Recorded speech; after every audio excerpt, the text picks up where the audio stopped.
Hello, and welcome to another edition of Heavy Hands. I'm your host, Connor. With me, as always, is Dr. Phil. Yo, it's Roman Dolidze fight week. Let's go. Get hype! Roman Dolidze. Roman Dolidze, number one chess fan in MMA, but you wouldn't fucking know it from the way he fights. Let's go! Yeah.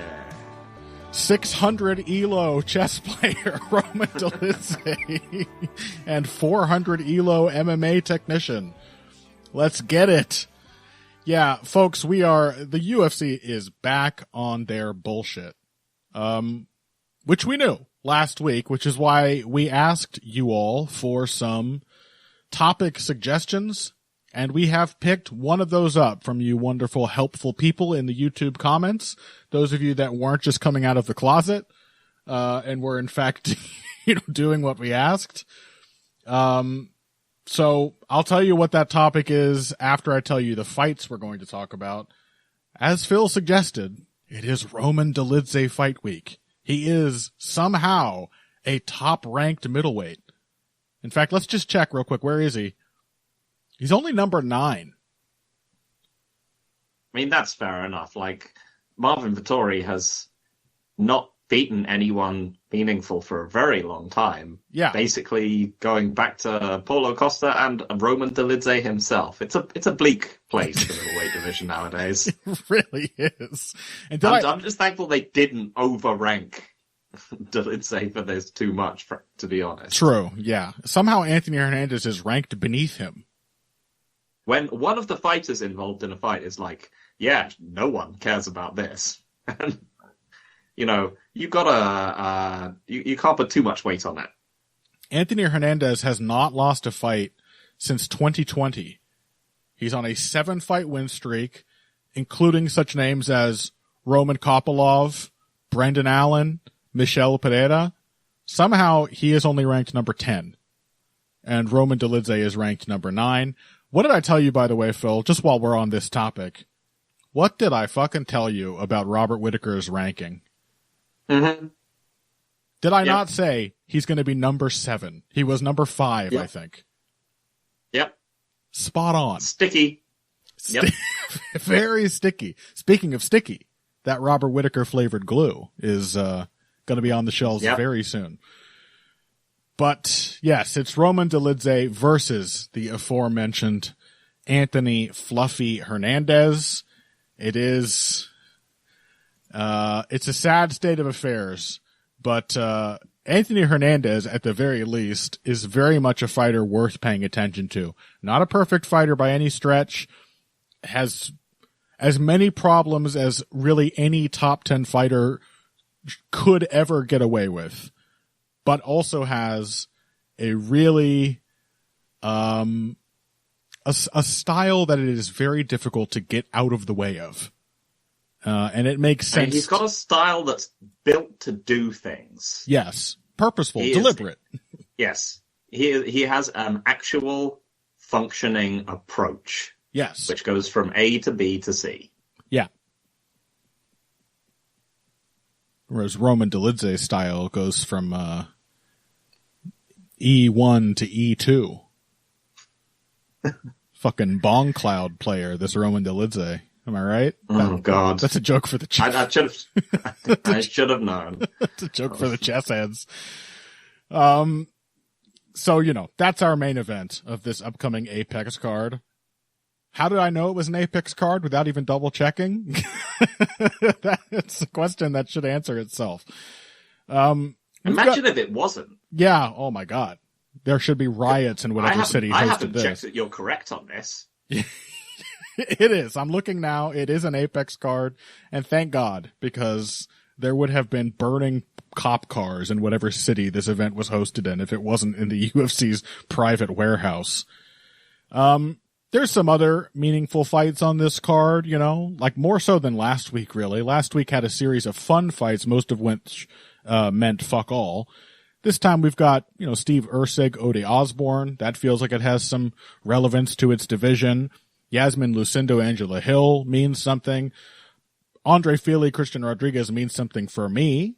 as a Christian Rodriguez fanboy and someone who is very curious to see him tested once again against an actual veteran, given that I've started to view Christian Rodriguez as the guy who can play slick veteran against fellow prospects, but gets outfoxed himself when he fights somebody who's been there before.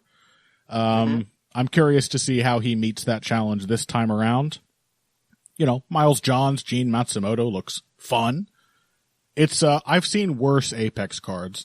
It's really being dragged down for me personally by Roman Dolidze's name in the main event. I personally don't care for the guy, not for any particular good reason, but also, man, I hate watching him fight. Just sloppy, stupid, and as you sort of alluded to in praising Anthony Hernandez's game, aimless. Feels very aimless. Like every win is just happenstance sometimes, or fortuitous matchmaking. On top of that, we will probably pick up a couple of the fights from last week's Apex card, which had a true non-main event, but at least Tatsuro Taira did what ranked prospects are supposed to do when given a short notice replacement that no one gives a shit about, and went out there and smoked Hyun Sung Park. And we also had some, Chris Duncan, Mateusz Rebecki was like genuinely a fight of the year contender. There was some fun stuff. Like I said, none of it of particular significance. But that's Apex cards. That's what you expect. Yeah. And the UFC loves to give us what we expect. Meeting the bar. That's the UFC sort of motto. Meeting the bar and not exceeding it. Well, let's get into Roman. Oh, of the topic, by the way. Somebody wanted us to talk about, I'll find the name when we get to it. Somebody wanted us to talk about the current state of the MMA meta. The pressure and pace meta, which has pretty much been, broadly speaking, the defined way for elite MMA fighters to fight basically since the rise of Max Holloway, if not before then. And they wanted us to talk about the ways to challenge that approach that might be cropping up now in modern MMA. And I think we'll have an even broader discussion about pressure and pace and why it is particularly effective in MMA, how the approach to that kind of fighting has changed since it first kind of became the new hotness, and other aspects of that discussion as well. But we will be getting into that in the third segment of today's show. But I've put it off as long as I possibly can, Phil. We have to talk about Roman Dolidze, Anthony Hernandez now. So let's do that. A weirdly tricky fight to call.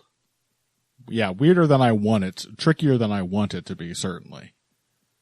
Yeah, because, we have a Roman Dolidze riding high, coming off maybe the most coherent, collected, clean, and clinical striking performance of his career. Mm-hmm. Looking as slick and dangerous and deadly as he ever has in that fight against Marvin Vettori. Which is to say, pretty bad. Pretty bad. But, Vettori has just kind of lost that ability to just meat-headedly plow through whatever his opponents throw at him. He's just had too many hard fights where he soaked up damage and it started to genuinely affect him. Yeah. And so he just kind of sat there miles away whilst Dolidze threw clunky right hands at him over and over. And his corner doing their impression of late career Tyron Woodley's corner, begging him to do something which he was clearly unprepared and unwilling to do. Poor Vettori. Mm-hmm. Yeah. Yeah. But, as I said, it was a 3-round striking match where Roman Dolidze won against someone who is historically okay. Yeah, historically, being a very significant qualifier there, I think Marvin Vettori is, was proven in his next fight, very much done as a top middleweight. That's the feeling I get. Yep, 100%. And yeah, even then, Marvin Vettori, badly buzzed Dolidze in round 3. Yeah. And had him, shooting for takedowns and, had him in what looked like quite a bit of trouble. Mm-hmm. But, as you pointed out before we started today, you don't need to be a good striker to hit Anthony Hernandez. No, you do not. And Roman Dolidze is a tricky, powerful grappler who nonetheless has been, completely unable to get the fight into, the phase that he wants it to be in. And so has been forced to be a striker for much of his MMA career. But in this case, we have Anthony Hernandez, who is a worse striker than him, and who is simply going to be bundling forward to take Roman Dolidze into the area where he's actually got some tricks and craft. Yeah, I'm not even sure if I would go so far as to say Hernandez is a worse striker. I mean, he may be worse off if he had no choice but to strike with Dolidze, because Dolidze is big and powerful, and, while he did get buzzed by Marvin Vettori, he has historically recovered very well from taking lots of damage and shown great survivability. So, Dolidze is pretty much just as hittable as Hernandez. He's more one and done than Hernandez, and a lot less clever with his shot selection than Anthony Hernandez. He is a very limited striker in his own right. He just happens to be. And he's just bigger than him as well. Yeah, that's the thing. A lot bigger than him in there. Yeah, and that's the interesting part of the grappling as well, is that Dolidze is just a hoss, like Hernandez has not really had to try out grappling before. And like you said, Dolidze has shown that he can be a tricky grappler. We did wonder, though, looking over his record and reviewing some of his past fights, how much grappling has Roman Dolidze really had to show in the UFC, and how replicable does the success he's had in that phase feel? Yeah. A couple stats jump out. Statistically, Roman Dolidze's takedown defense in the UFC is 33%. Which, I don't think you need to know much about the sport to believe me when I tell you that that's bad. Very, ineffective takedown defense. That number, however, was almost entirely accrued over 3 years ago at this point.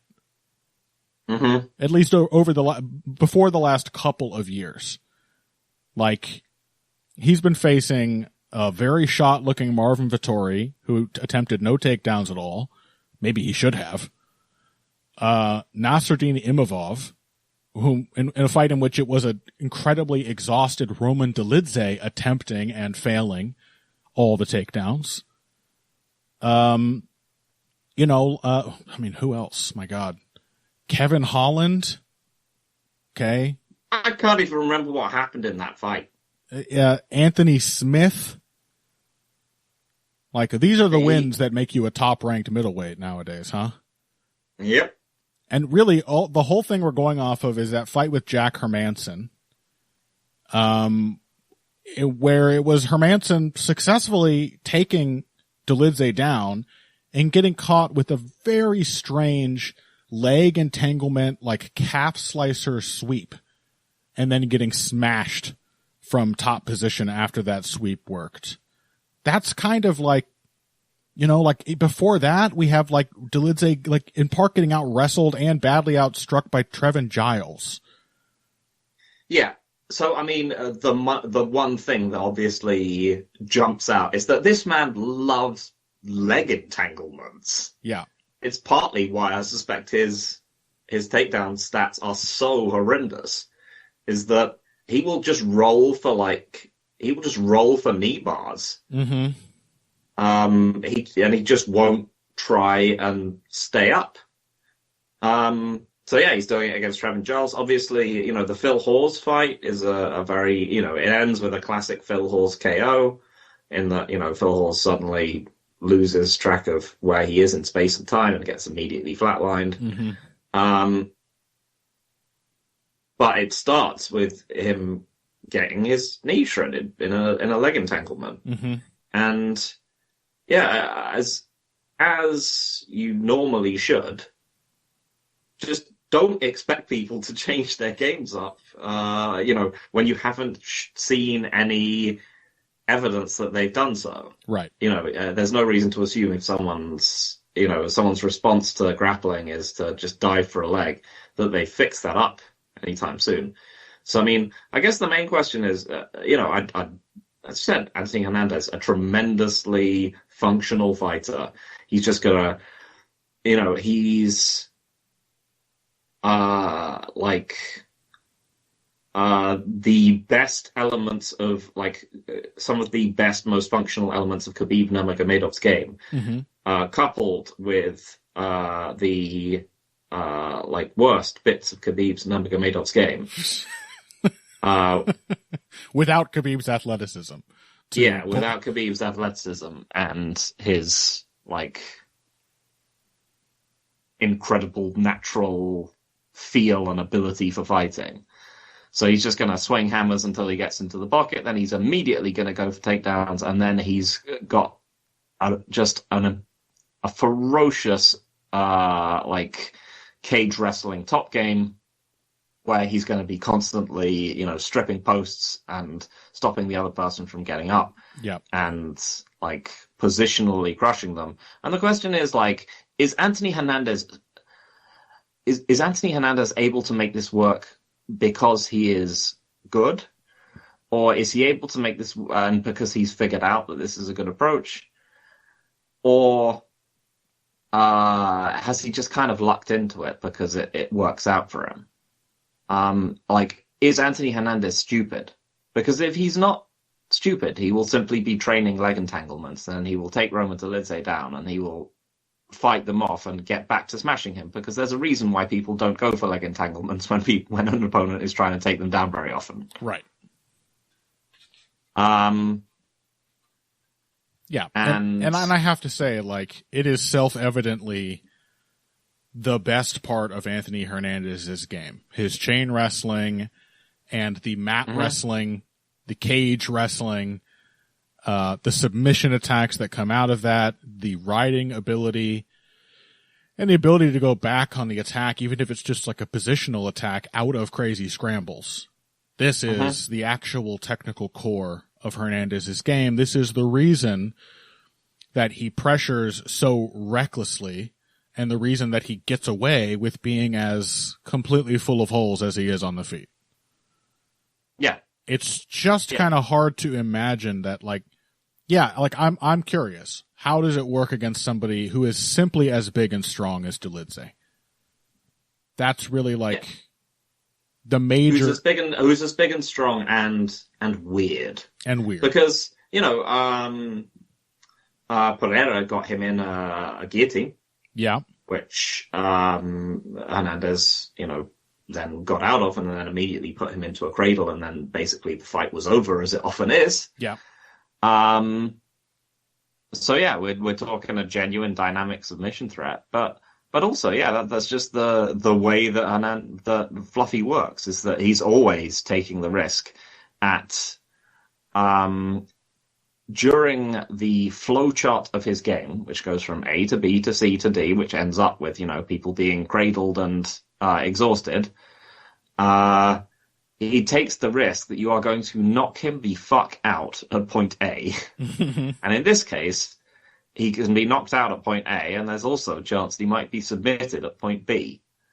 But if it gets to points C and D, I think there's zero reason. It won't be very difficult to get the opponent there because, as I said, from Dolidze has not demonstrated anything close to takedown defense. Mm-hmm. And B, I don't think Roman Dolidze's extremely gimmicky wrestling game is built for him to, well, grappling game, I mean, is built for him to be able to get out of. Just like, this is the thing, is that Hernandez's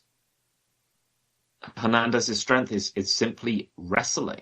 It's cradles, it's rides, it's not positional BJJ. Yeah. And Roman Dolidze is both offensively and defensively a terrible wrestler. Yes. Seen by against Nassourdine Imavov, where he's just aimlessly holding him up against the cage, like searching for a single leg. Kind of a shockingly terrible wrestler not to stereotype, but for somebody from the Caucasus. How do you even get away with not accidentally picking up some wrestling if you're from Georgia? They're good Olympic wrestlers too over there. Yeah. Strange. Look at fucking Marab, That's a good point. Look at Ilya. I'm not even sure if he's not even raised in the Caucasus. He's from Europe more or less, but his wrestling is solid. Like, I'm sure we could point to a dozen different Georgian MMA fighters, and the vast majority of them would have some kind of wrestling background. Dolidze's just been an oddball his whole life. Yeah, maybe it was just a constant source of shame. The people in the village or whatever were just like, put that chessboard away, Roman. Get back to wrestling practice.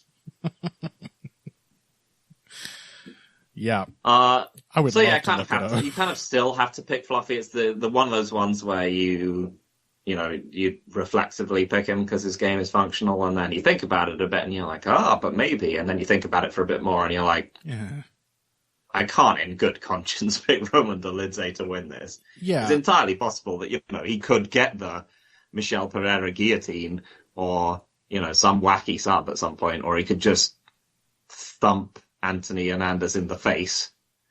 But that proposition hasn't worked for anyone. Yeah, or the possibility that the other thing is, again, and this plays into Dolidze's just sheer size and physical strength, the reckless tenacity of Hernandez's ground game. Like, I'm thinking of in the early going of that fight with Brendan Allen, who he did ultimately successfully suck into the kind of game he wants to play.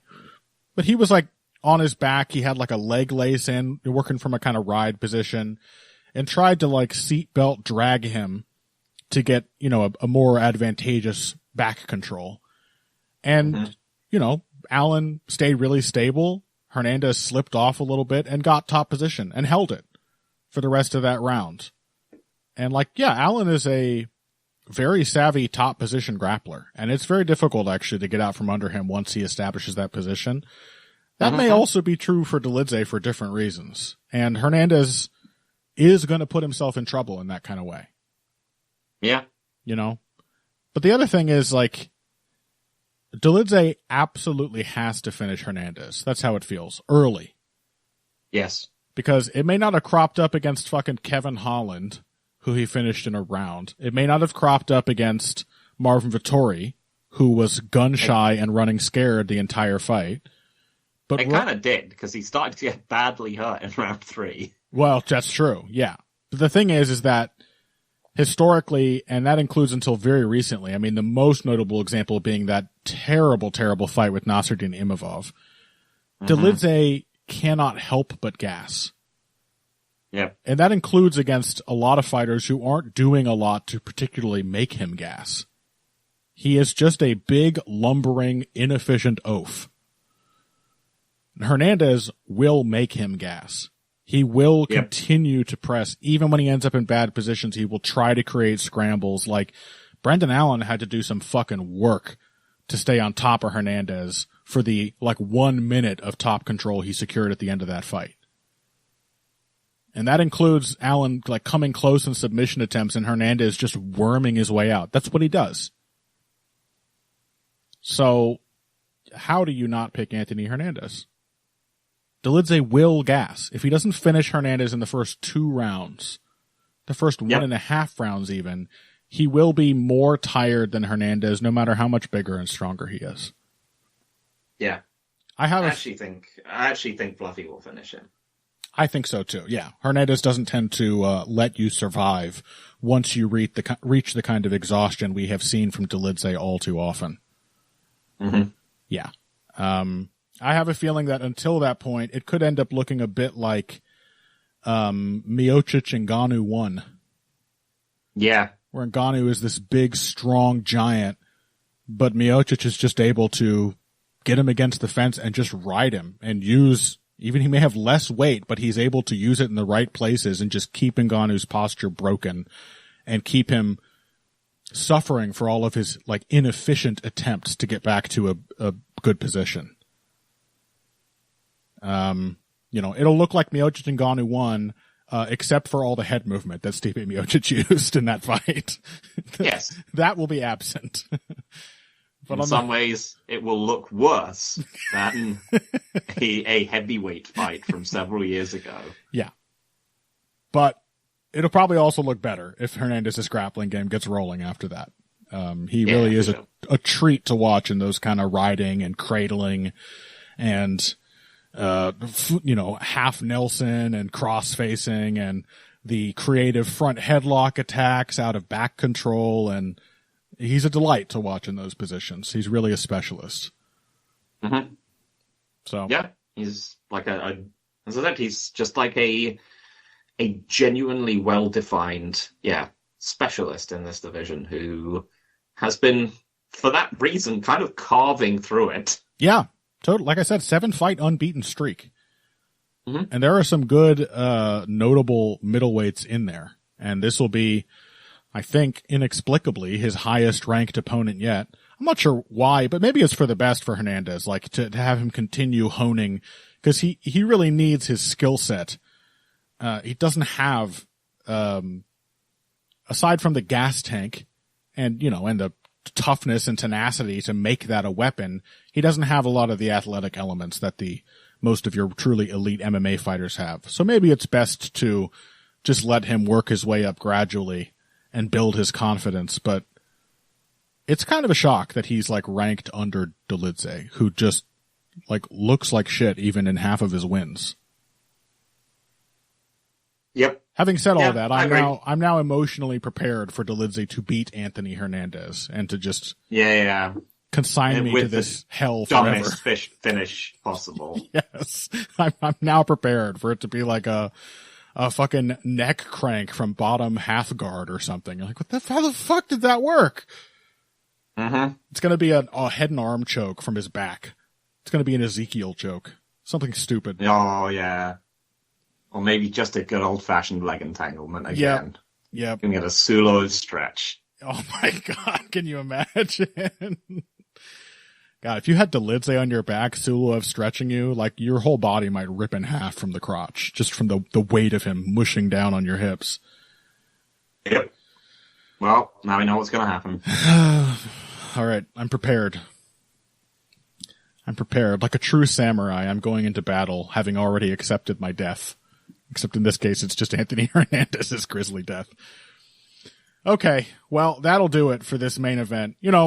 Despite itself, kind of an interesting fight. At least if you view it as a test for the as yet unbeaten game of Anthony Hernandez as an aspiring top middleweight, it has some interest to it.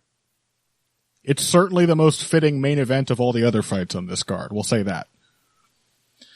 But hey, let's take our first break on that note. When we come back, we just have a bunch of scraps to pick up, really. Like I said, not all complete no-hoper fights on this Apex undercard, and there were definitely some exciting performances last week. We will see what we find time for. And at the end of today's show, we are going to talk about the pressure and pace meta of which Anthony Hernandez is a great modern example, and the ways that people have been combating that game in recent years. All of that after this. Hey everybody, thanks for listening to this week's Heavy Hands. If you like what you hear, please consider pledging to support the podcast on Patreon. Patreon is basically continuous crowdfunding. You sign up to contribute a certain amount per month to help us with production costs and the like, and in return you get rewards ranging from a mention on the Heavy Hands website to a question or topic of your choice being discussed on the show. We have a lot more in the works to reward you for your help, and we appreciate every contribution. No amount is too small.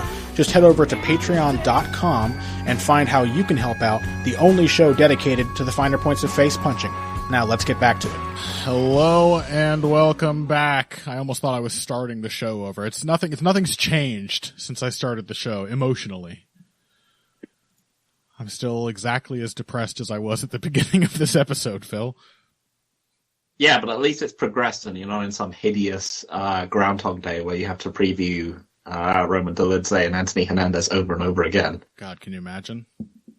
Yeah. I mean, to be fair, that kind of did feel like my job when I was writing previews, and I used to have to write a analysis of like Derek Lewis over and over again as the main event of a UFC card. And I was like, I don't know what I can say about this man anymore. Yeah, I remember that from my days doing Sherdog previews of like entire UFC cards. Like, oh my God, so many. And my God, how good did we have it back when we were doing that? we had no idea. We didn't even know who Roman Dolidze was at that point in time. Take me back, Lord. Take me back to the salad days. Yeah, we've got some other stuff to talk about here. I don't know where you want to start. Are we talking this card or are we looking at the last card? Phil, we can do anything you want. I think Odi Osbourne should be fun. Yeah. Erceg, I've gathered, is a favorite of a particular kind of analyst. And I don't think normal people really give much of a shit about Steve Erceg, which is a shame because he's an interesting fighter who has, I think, kind of been sorely done by the UFC machine as somebody who probably could have been a very good prospect and just got pushed a little too hard. This, at least, finally, is an opportunity for Steve Erceg to fight somebody who is not a, title contention level flyweight. Granted, Odi Osbourne is perhaps as dangerous as somebody like Kai Kara France in a broad kind of way. He is really, really fast, even by flyweight standards. And because of that can be a shocking and powerful striker. But he's a lot more, let's put it on the Hernandez Dolidze, spectrum of process and consistent approaches to fights. He's much closer to your Dolidze's than he is your fluffy Hernandez's. Yeah. I mean, this is a weird one, right? Because Osbourne is he's much better than his record makes him look. Definitely, that's for sure. He's clearly someone with a lot of physical potential. Like you said, he's blazing quick. He's huge for the weight class. Or at least big, maybe not huge, but modern flyweights are just all pretty big in comparison to how they used to be. But he's pretty big. He's very quick in ways that, you could see troubling someone like Steve Erceg, who's, as we saw in the Kai Kara France fight, the insulation provided by his reach has, when stripped away by someone like Kai Kara France, who's was willing to just leap after him, suddenly his game disintegrated. Yeah. And yeah, if you're just talking someone with power and hand speed, someone who's just going to try and, there's entirely possible someone like Osbourne could, clip him in that kind of exchange. But yeah, I think the depth is not there. And I think Osbourne isn't going to be leaping after people. He is trying to set people up when he's throwing, but he is, defensively, he's not remotely as polished as Erceg himself, right? Who really simply has just like a singular node where he's in bad trouble, which is, as soon as he gets forced backwards, he's just going backwards with his chin in the air. Right. But Ode Osbourne simply doesn't have defense full stop, really. Which means that it does feel like Erceg should be able to show off again a little bit by kind of drawing him into exchanges. Because, if you think, tall fighter, hand speed, and so on, that's exactly what he was able to show off against Matt Schnell. That he was just like, okay, in this kind of matchup, I am simply the classier operator. Mm-hmm. But yeah, I think Osbourne is a genuine threat. I mean, in a way which makes him quite difficult to pin down, because, as I said, he's much better than I think he has a much higher potential than his record indicates that he has.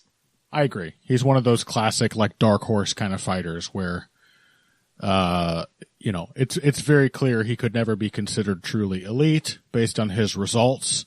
But even in many of those losses, you get to see that he is dangerous to anyone on the right night. Mm-hmm. Yeah, it just jumps off the screen. He's just very, very physically potent. Yeah, I would say I think Erceg's defensive liabilities do go a little farther than that. I mean, I think he is a little prone to be all attack in the pocket as well, and just kind of overlook threats coming back at him. This tends to improve the longer a fight goes on, and he gets a better feel for his opponent. And that Kai Kara-France knockout aside, and Kara-France is one of the more powerful flyweights, definitely. He has proven to be very durable. I mean, if you want to talk about somebody who's better in certain ways than their record suggests, like, he ate some nasty shots from Matt Schnell, who, when he's landing, is a similarly very quick and surprising striker to someone like Ode Osbourne. Even if he's broken in even more profound ways than Ode is. But the other thing I think we would do well to consider is the fact that, and I hate to say this, Phil, Ode Osbourne is usually a southpaw. Oh, no. Do we know? Oh, God. Do we know if Mr. uses his jab brilliantly to set up his power shots, Steve Erceg knows how to handle a southpaw? It's a question. Oh, it's a question worth considering. Oh my God. I didn't even think about it.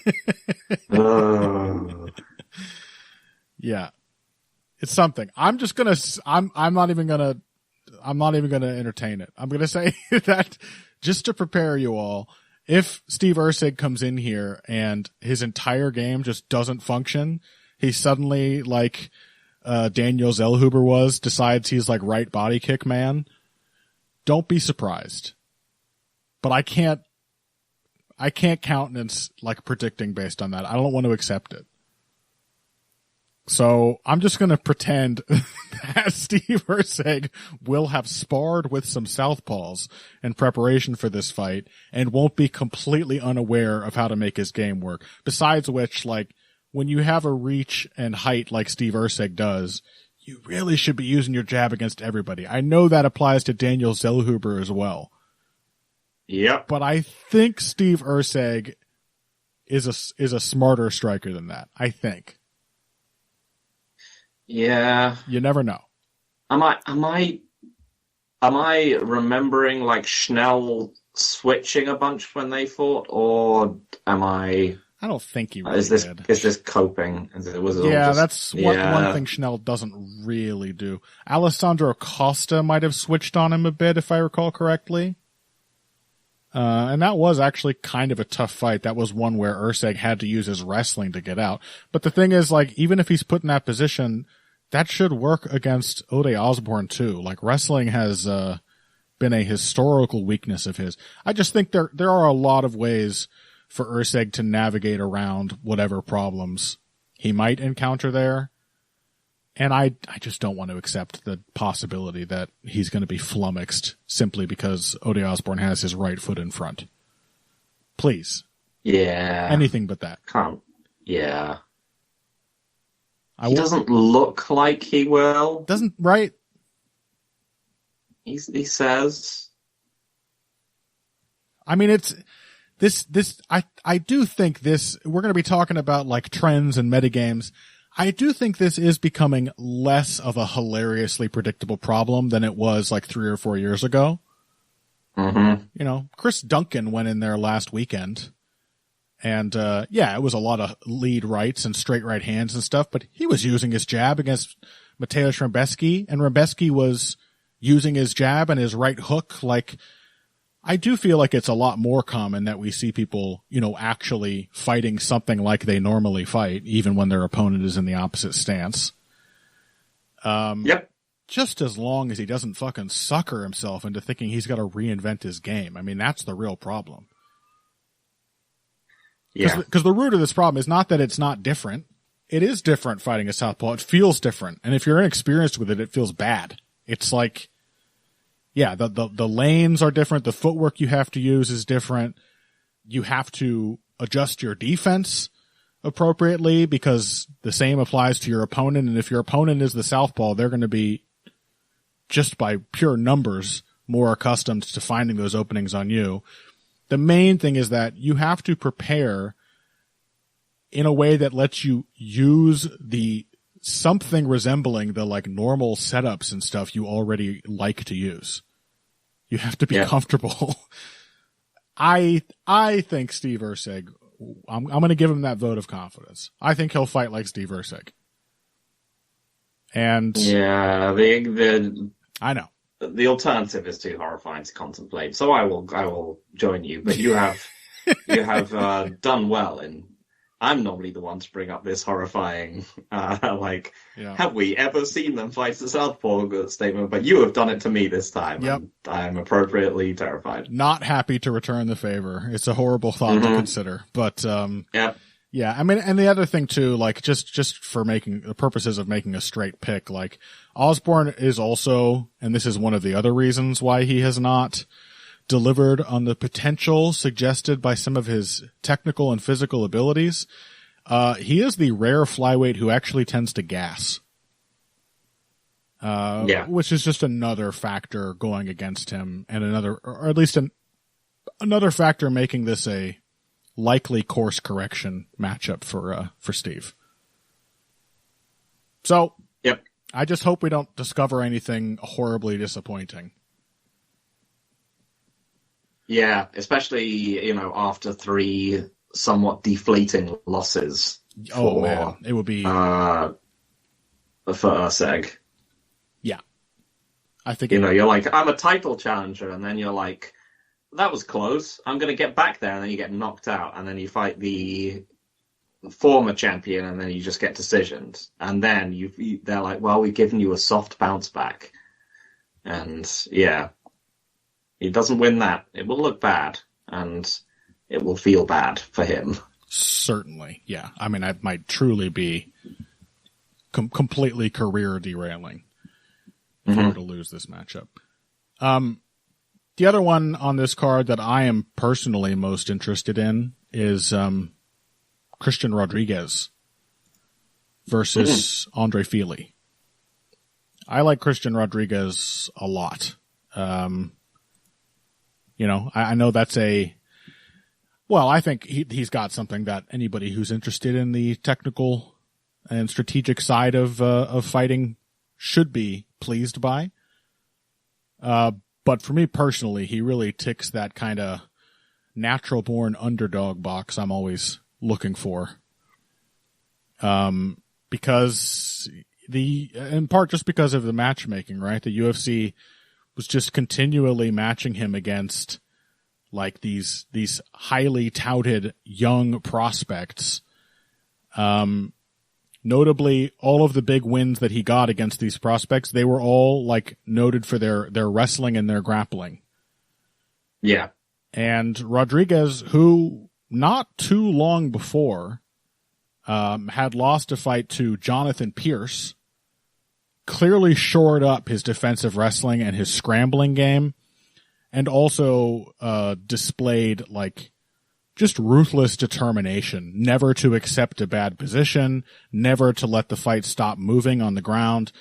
And against 3 highly touted wrestler-grappler prospects, first Raul Rosas Jr., then Isaac Dolgarian, and then Austin Bashi, who just got an impressive win last weekend, by the way, he came out on top.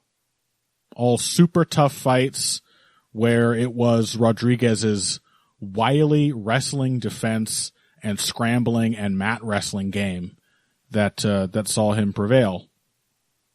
And it gave me this feeling like Rodriguez is a veteran before his time. And now I think we've learned that he is actually a young veteran, which is to say that whenever he's been put against more experienced fighters, even ones it seems like he should have a lot of play against, they have beaten him. Julian Erosa, Melquizael Costa. Erosa, a pretty straightforward fighter to figure out. Costa, a pretty aimless fighter on the best of days. Really kind of formless. And in both cases, Rodriguez did not have like a really simple, straightforward problem to solve. He didn't have an opponent who was just going to be trying to muscle him off his feet relentlessly.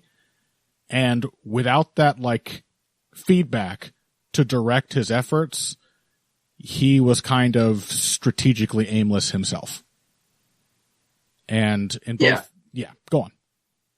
Yeah, I mean, I think, the main thing is that he's simply a, low dynamism, meat and potatoes fighter who happens to be, like, have a quite tricky, well-built counter-wrestling game. He's just, I mean, this is what makes him, a perfect prospect test for people like that. Yeah. Because it's just like, what happens if you simply cannot out-wrestle this man? He is like Krzysztof Jotko back at middleweight. Yeah. From a while back. He's just like this guy. He wasn't a good striker, but he was a decent striker, and he was really good at defensive. He was a really good defensive grappler, and but it just meant that like he was designed to basically beat up on one kind of fighter, which was aggressive grapplers, because then he could just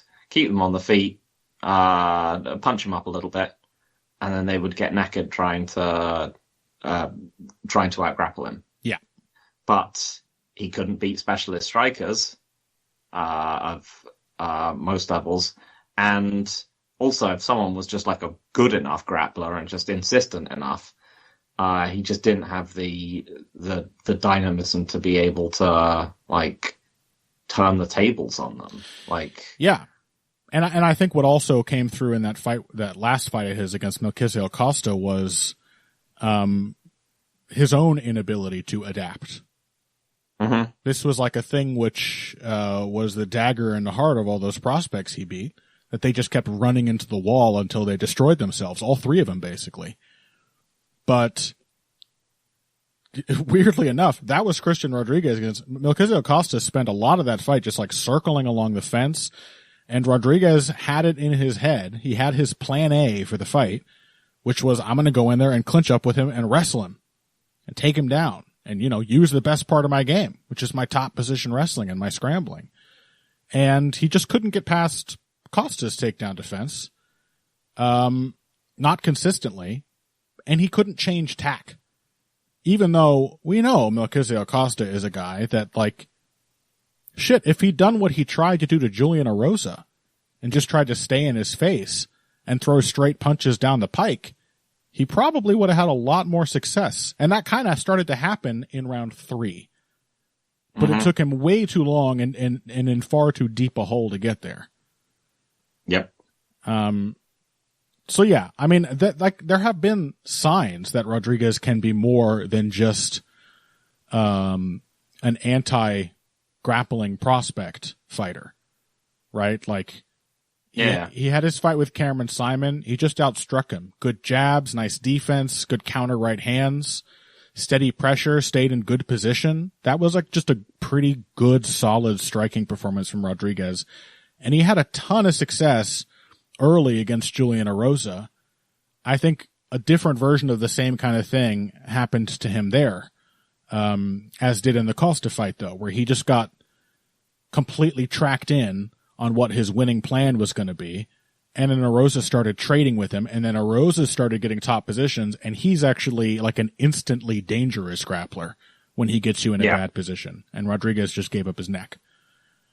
But it's not like there have been no signs in these matchups, but clearly he has proven he doesn't actually have the experience that is required to have true veteran savvy yet. He just feels like a veteran against equally boneheaded and more aggressive prospects.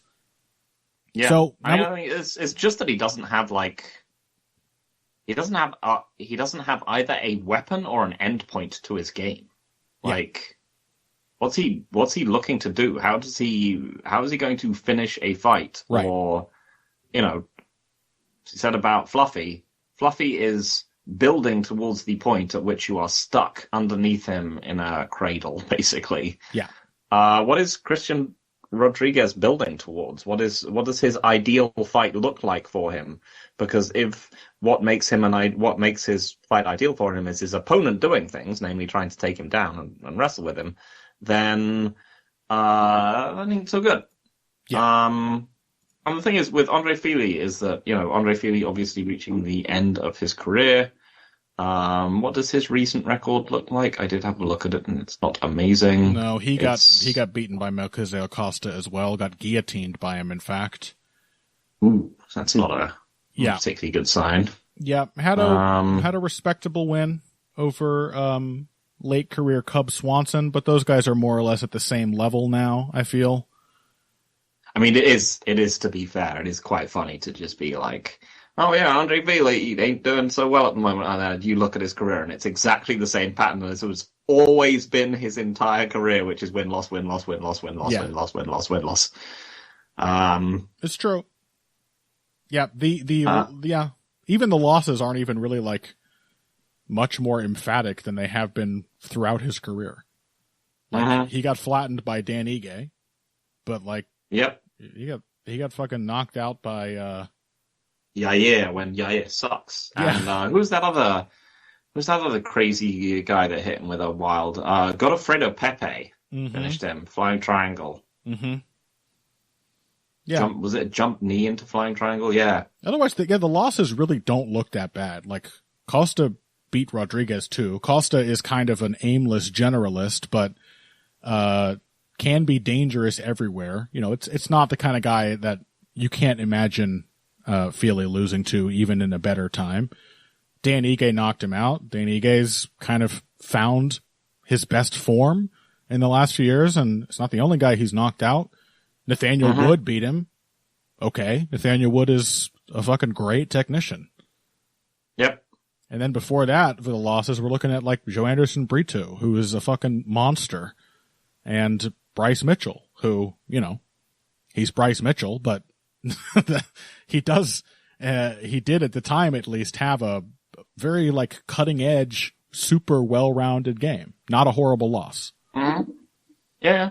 So I think Andre Fili should still be regarded as like a dangerous veteran, and for that he should be regarded as a pretty risky matchup, like a serious test for this general problem that we've identified for Rodriguez.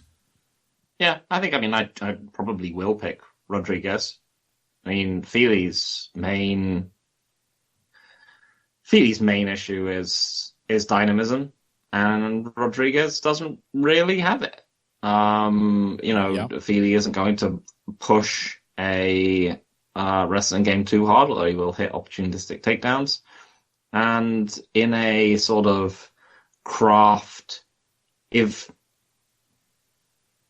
you're talking a kind of crafty striking match, Andre Fili's, still probably pretty good at that kind of thing. Yeah. Just willing to play off the jab and the right hand and the right high kick and, all the things you'd expect of him. He's been able to beat up some relatively Miles Jury, for example, going back a few years. That guy is not easy to was an incredibly stubborn counterpuncher. Mm-hmm. It wasn't easy to figure out, but Andre Fili could figure him out. And this is one of the problems with Rodriguez, is he has no dynamism and he's not figuring people out to get to an endpoint. And I think, Fili will be happy to have an Andre Fili fight with him where he's just poking him at range and setting him up. And I think it will probably work. Yeah, I kind of feel the same. Unfortunately, I have to at this point. Much as I like Rodriguez, if you can go in there, the other thing too, aside from not being on the wrong side of the athletic dynamism spectrum, he's big and tall like Julian Erosa was. And that clearly made Rodriguez a little uncomfortable, made him press a little too hard when he did kind of have the pressure advantage, and gave him a lot of trouble figuring out his range when he ended up getting put on the back foot. He still showed, he got in some good straight punches. The guy has a good jab. He's got a nice 1-2. He's got good footwork. But he has yet to win a fight over an actually experienced fighter with those tools alone. So far, Cameron Simon remains the only guy that he has effectively outstruck to a win. Yep. And Andre Fili, long, tall, still powerful, pretty sneaky counter-puncher, got a dangerous uppercut, also has a dangerous kicking game from long range, which could be particularly troublesome for Rodriguez if he gets stuck out there, and gets stuck in like a defensive shell and then just starts getting smacked to the ribs and has his right hand completely holstered by Fili's left high kick. So Fili is himself quite capable of having an aimless fight now and then, but the same is true of Melquizael Acosta, and Christian Rodriguez just did not have the right plan and couldn't adjust to find the right one for the entirety of 3 rounds. So I'm taking Andre Fili as well. I would love to see. I like Andre Fili. I don't want to see him lose, but I would love to see Christian Rodriguez kind of get over on this kind of opponent and show something. But I haven't seen it yet, and I haven't seen him get really as close as I would need to be able to pick him here. Yep.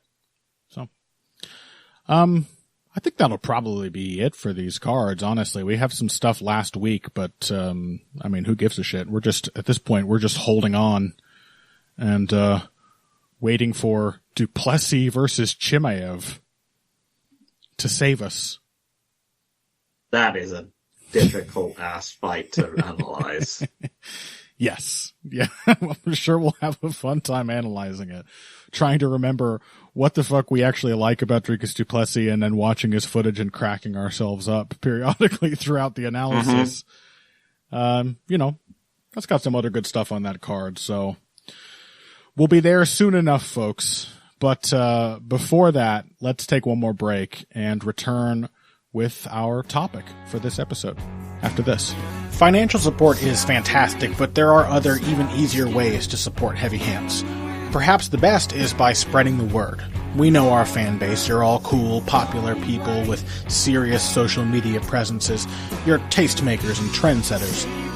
Okay, there are 1 or 2 of you that don't fit that description. You know who you are, but no matter what, you can always help us out by telling folks about the show. You can also give us a positive rating and review on iTunes and things like that. We rely on word of mouth and positive feedback to grow and improve, so thank you very much for your time and your help. Now, back to the show. All right, welcome back to Heavy Hands. We are going to cover a topic for you now, which I think we're going to be trying to do going to be trying to do more often when we get into these real low points of the big fight schedule. This one was suggested, and we're probably going to do a little spin on this. I hope that's okay. We might take this in some unexpected directions. But the initial suggestion came from Ross Pollock in the YouTube comments of last week's episode. He wanted us to talk about breaking the meta, asking which fighters have had the best performances against opponents embodying the go forward and throw more volume ideal. And I think there is a lot that you could get out of that idea. I mean, we can talk about the origins of this meta. We can talk about what it means in modern MMA. Like, as you pointed out when we were mulling this over, Phil, the idea of the modern pace and pressure, the swarmer archetype basically, has kind of changed since it first became the predominant style of elite fighters. And, but I am also very interested in, how fighters, I think there are some notable cases of fighters trying to adapt to that general way of fighting. I don't think it can possibly be simply the one best way to win an MMA fight forever. You know, like, this is like, we're still basically in early days of boxing as far as the development of this sport goes. And, you know, look at boxing now and then consider that there was a time when a guy like moving his feet and counterpunching was a revolution. Because everybody was just going in there mauling each other. These things will continue to develop and there will be new patterns emerging, and we're always going to see pressure fighters. We still see them in boxing and in every other striking combat sport, but there are going to be counters to every kind of broadly defined style, and I think we have already seen some interesting examples of that. But yeah, how to begin? The pace and pressure meta. Is it still the meta? I mean, so one of the things is that when looking at this kind of approach is that it simply changes the baseline for what you expect. Mm-hmm.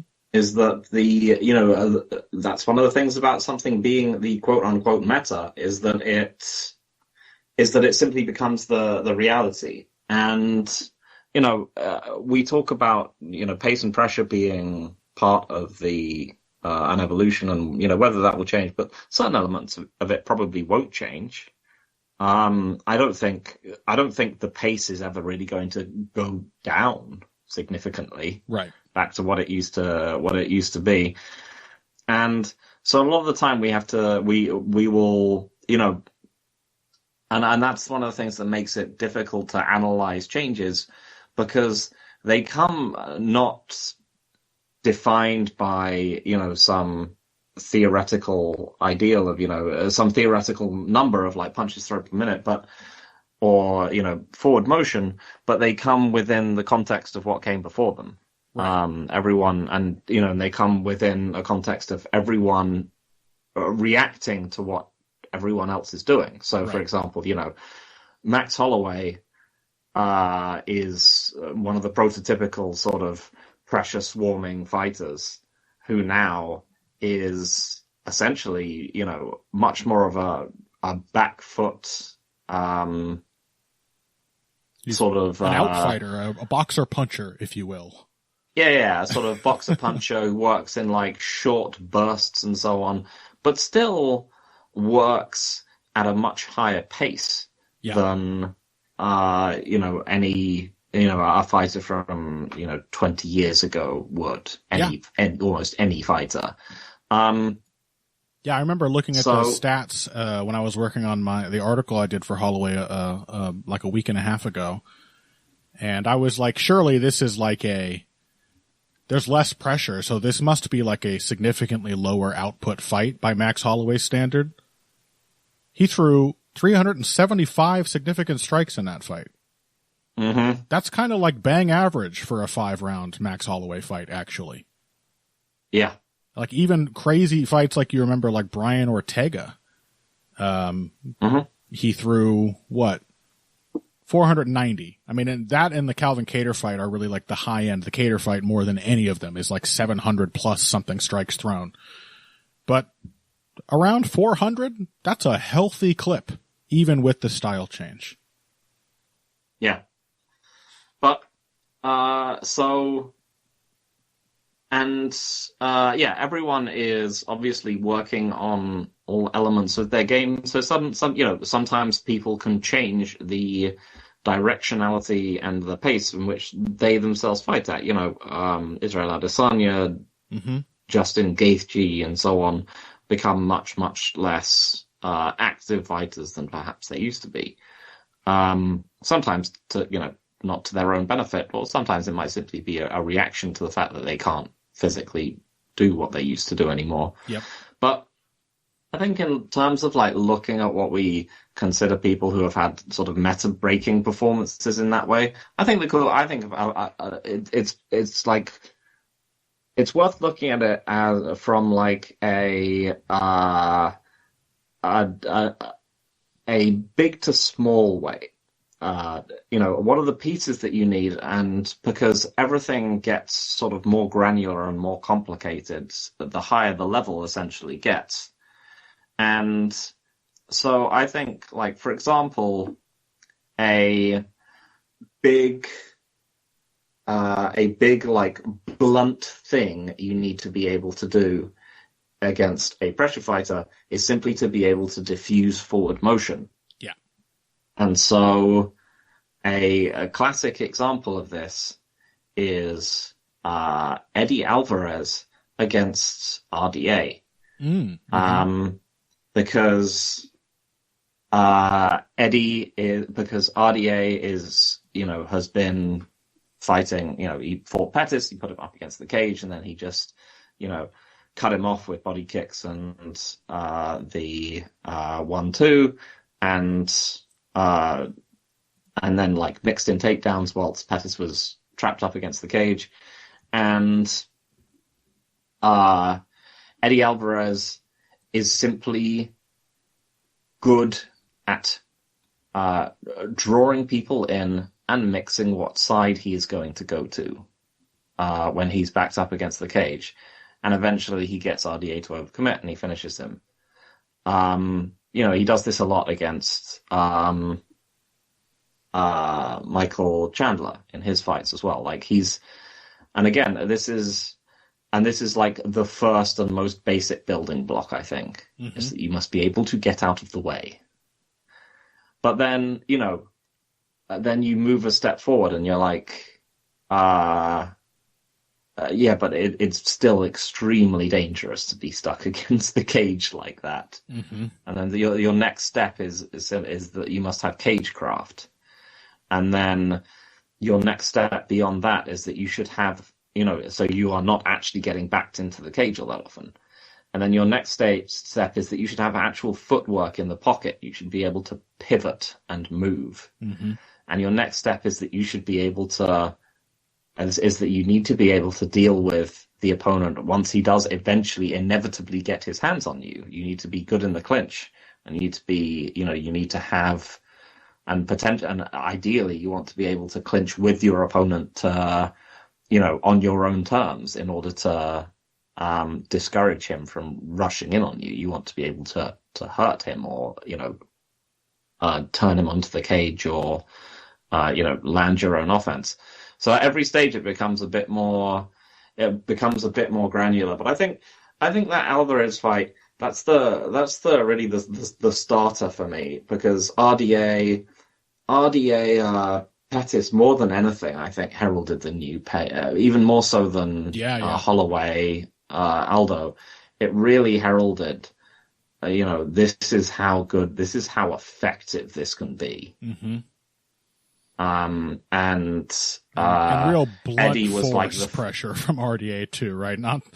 You don't need the class and flexibility of a Max Holloway and to be a fucking combination punching genius, basically, to make that work. Just straight up suffocating pressure. And then, and Eddie's response to it, again, it's not super complicated. It's simply that he feints which directions he's going to go. He feints one direction and goes the other. And, things like that. And he's got, and he throws hooks from both sides, and, he punishes people who are coming after him. And it's not rocket science, but that to me was that was the start of the war. Right, between pressure and anti-pressure, really, in terms of like the modern context, are those two performances. Mm-hmm. Yeah, I think that's a very good kind of watermark fight to look at. For more modern examples, I mean, I can definitely think of some notable neutralizing pressure performances. Right, like you want to talk about Max Holloway. Alexander Volkanovski. Holloway really trying to go for a classic Max Holloway avalanche kind of fight in their third meeting, and Volkanovski just crushed him. And for me, when I'm looking at, like, this is the thing with MMA, I think it's very useful to think in terms of principles rather even than specific techniques. Like, trust me, I'll talk about like the importance of pivoting until I'm blue in the face. But I think it's helpful to talk about that in the context of what it means to be in a good position, because this is really, I think, the basic thing that is required to diffuse pressure is to be in a position where you are actually controlling, or at least engaged in the struggle to control the space between yourself and your opponent. Doesn't mean you have to constantly be filling that space. You can do this positionally, which is largely what Volkanovski did to Holloway. And for any listeners out there who do train, or even are just hobbyists, if you spar at all, I would encourage you to think about this. Go in there and have a round and focus on one thing, which is keeping the toes of your lead foot.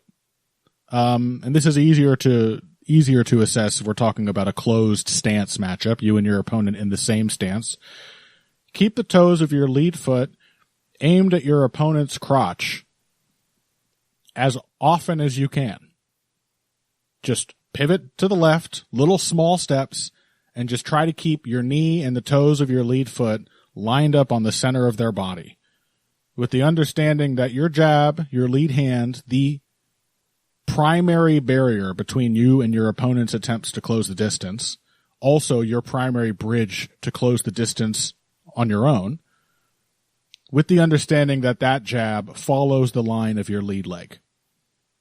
And this applies whether you're throwing it or not, because it exists as a threat, which can still be an effective means of control, even if you're not actively sticking the jab out there constantly. And this is what I look for in pressure diffusing performances. Like, you would be amazed at how effectively you can neutralize somebody who's constantly trying to crowd you and get in on you if you just focus on that one detail. Because that is what good positioning is, right? That is a fundamentally good position. You are facing your opponent with your easiest, most efficient, and most available weapon online and ready to go. And if they try to break the rules to close that gap, you punish them with that jab. And if they try to take that good position away from you, you put it right back. Maybe you use your jab to get back to a good angle. You jab and pivot. But like, that's why you pivot, right? Pivoting is so much better than the Alexander Gustafsson approach to footwork.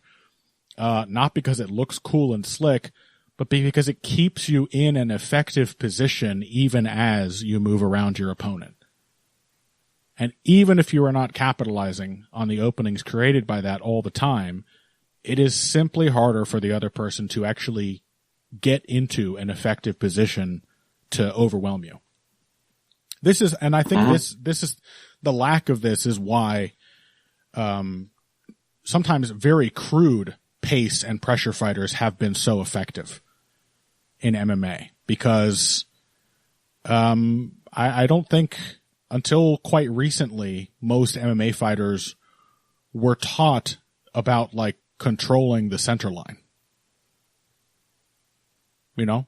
Yeah. I hear it more and more from corners now, and it's a very gratifying thing to hear.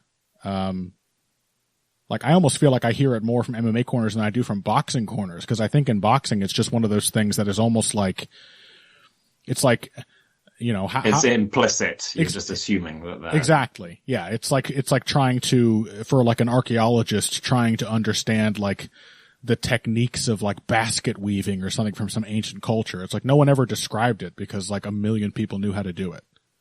Mm-hmm. But it has to be explicitly taught in MMA. Like we were saying in our last discussion of this sort with the concept of like gaining time.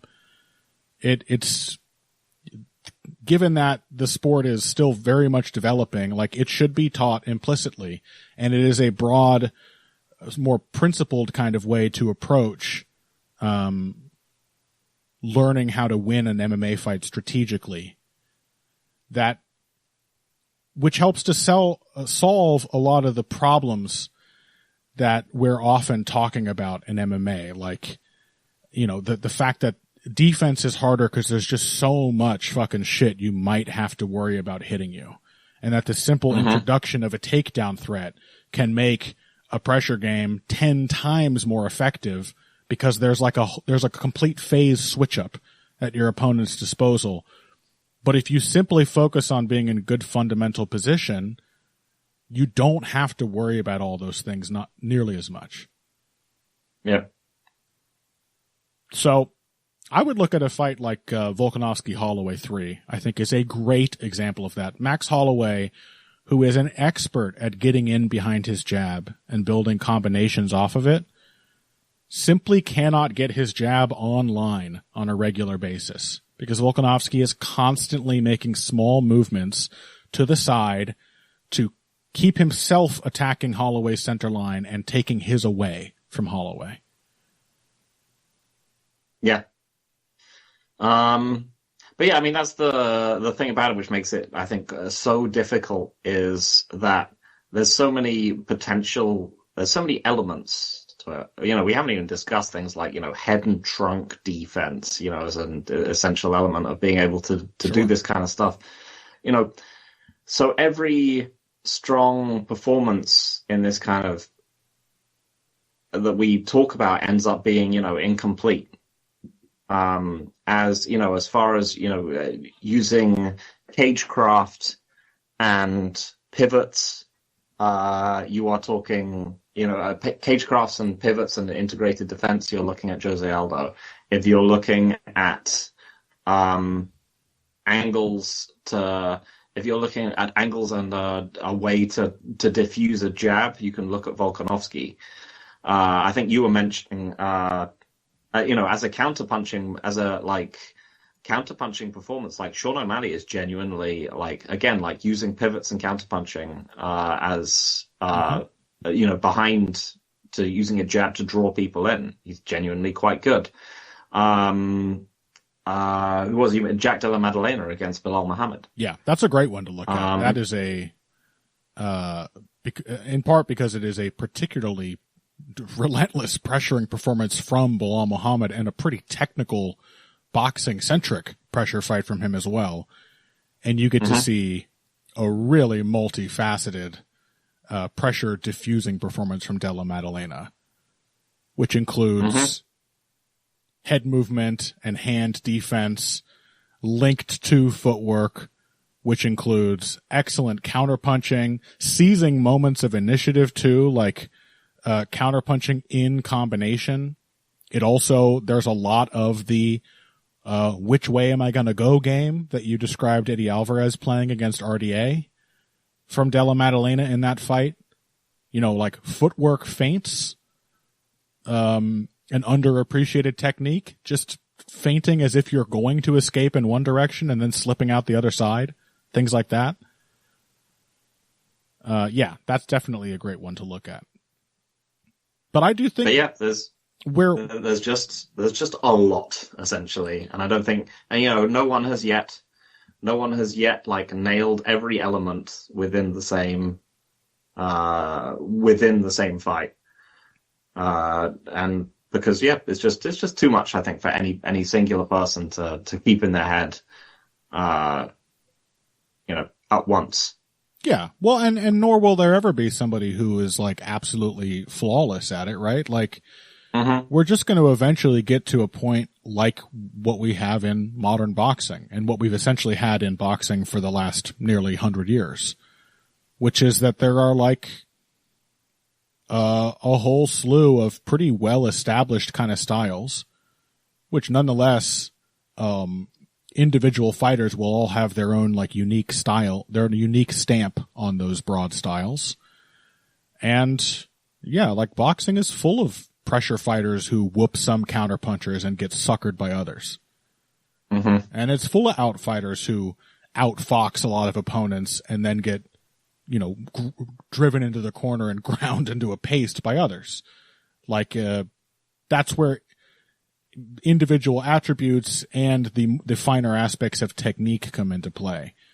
But because that is, I think, still quite a ways off, in MMA, and because, as I said, it is just fundamentally, a more flexible kind of sport, that there is a broader array of things to worry about. That's why I think it's so important to think in terms of general, like, positional principles. Yeah. Because otherwise, it's just really easy to get overwhelmed. And, any kind of, it being a zero-sum game, any kind of move you can make, which is both defensive and offensive, is the kind of thing to invest your time and training in very heavily. Something which accomplishes all goals at once. And a focus on facing your opponent in such a way that you can hit them and they can't hit you is obviously a very, very good thing to focus on. Yep.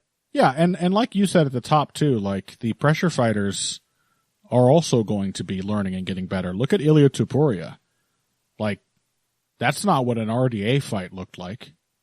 This is a guy who can basically fight effectively in all the same phases as RDA. His game follows a lot of the same broad lines, but he has a much subtler knack for breaking in and getting into range. He is a much better counterpuncher. He is a much better combination puncher in general, better at following up when he gets the first shot in. Like, he's just a much better pressure power puncher than the kind of guys who once defined this approach to fighting. Yep. All of these things are going to continue to evolve. Yep. It will continue to be an arms race. Exactly.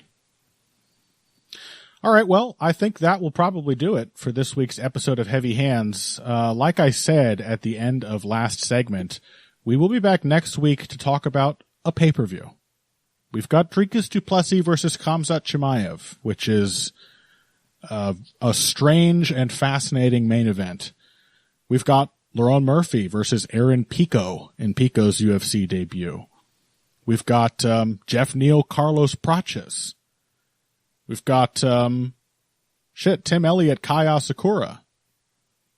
This looks like a pay-per-view card, and thank God, because the 2 Apex cards in a row is about as much as I can stomach at this point. But thank you all for sticking it out with us, and we hope you enjoyed that topic discussion. Next time we get a slow week ahead, we will put out the question again, and those of you who gave suggestions this time, we appreciate it, and we hope we can count on your help again next time. Find us on social media at Evil Greg Jackson. That is Phil on Twitter, and you can find me at Boxing Bush. I'm also on Blue Sky at King Typo. Please check out the Heavy Hands Patreon as well.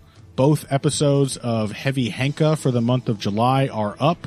That's pretty much 4 solid hours of discussion between Miguel Class and I about just the finest athleticism you've ever seen from a squad of huge fat men. And there was a very surprising result in July's sumo tournament as well. That was a lot of fun to talk about with Miguel. Also, please check out facepunching.substack.com. I mentioned it earlier, but I do have my Max Holloway piece up there. I'm working on another one now, but I don't want to reveal that until I'm a little further along in it. But I'm pretty happy with my Max Holloway Dustin Poirier breakdown, and I'd appreciate if you check that out on my Substack. And otherwise, we will talk to you all next week. Until then, if you came here today for the finer points of face punching, you came to the right place. This has been Heavy Hands.